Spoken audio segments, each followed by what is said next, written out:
రాష్ట్ర రాజకీయాల్లో చర్చనీయాంశంగా మారింది. బీజేపీ వ్యతిరేక రాజకీయాల్లో భాగంగా ఇరువురు నేతలు చర్చిస్తున్నట్లు సమాచారం. తెలంగాణ ఎన్నికల తర్వాత ముఖాముఖి భేటీ కావడం ఇదే మొదటిసారి.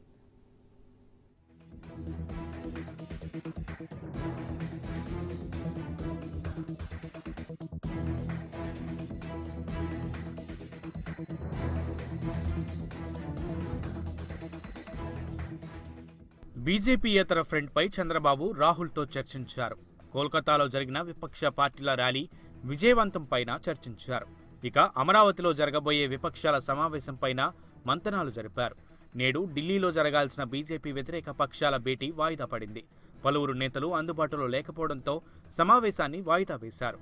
దాంతో రాహుల్తో భేటీ అనంతరం చంద్రబాబు తిరుగు ప్రయాణమయ్యారు. ఎన్డీఏయేతర సేవలను అమరావతికి ఆహ్వానించాలని, కోల్కతా తరహాలో భారీ ర్యాలీ నిర్వహించాలని ఆయన భావించారు. అయితే ఎన్డీఏయేతర నేతల సమావేశం వాయిదా పడడంతో మంగళవారం రాత్రి చంద్రబాబు విజయవాడకు బయలుదేరారు.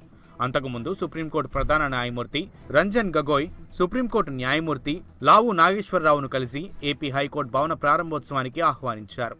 ఫిబ్రవరి 3న సుప్రీంకోర్టు చీఫ్ జస్టిస్ చేతుల మీదుగా హైకోర్టును ప్రారంభించనున్నారు.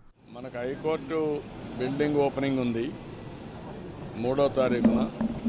దీనికి పర్సనల్గా సీజే గారిని, మన రాష్ట్రానికి సంబంధించిన 3 జడ్జెస్ ఎవరైతే ఉన్నారో రమణ గారు, నాగేశ్వరరావు గారు, అదే మరిగా మన తెలుగు రాష్ట్రానికి సంబంధించినటువంటి సుభాషణ్ రెడ్డి గారు, ఈ 3 కూడా పిలిచాను.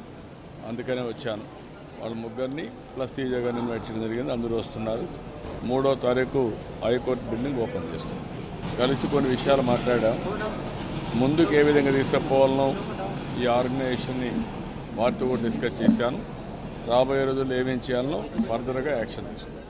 ఇక ఈవీఎంల ట్యాంపరింగ్ దుమారంపై స్పందించిన చంద్రబాబు ఈవీఎంల ట్యాంపరింగ్ చేసే అవకాశం ఉందన్నారు. గతంలో ట్యాంపరింగ్ చేయవచ్చని నిరూపించామని గుర్తు చేశారు. ఓటరుకు, అభ్యర్థులకు నమ్మకం కలిగేలా ఎన్నికల నిర్వహణ ఉండాలని డిమాండ్ చేశారు. పేపర్ బ్యాలెట్తో ఎన్నికలు నిర్వహించడమే ప్రజాస్వామ్యానికి శ్రేయస్కరమని చంద్రబాబు అన్నారు. బ్యాలెట్ విధానాన్ని తిరిగి తీసుకురావాలన్న అంశంపైన జాతీయ స్థాయిలో ప్రయత్నాలు జరుగుతున్నాయని వివరించారు. ప్రజాస్వామ్యం అపహాస్యం కాకూడదు.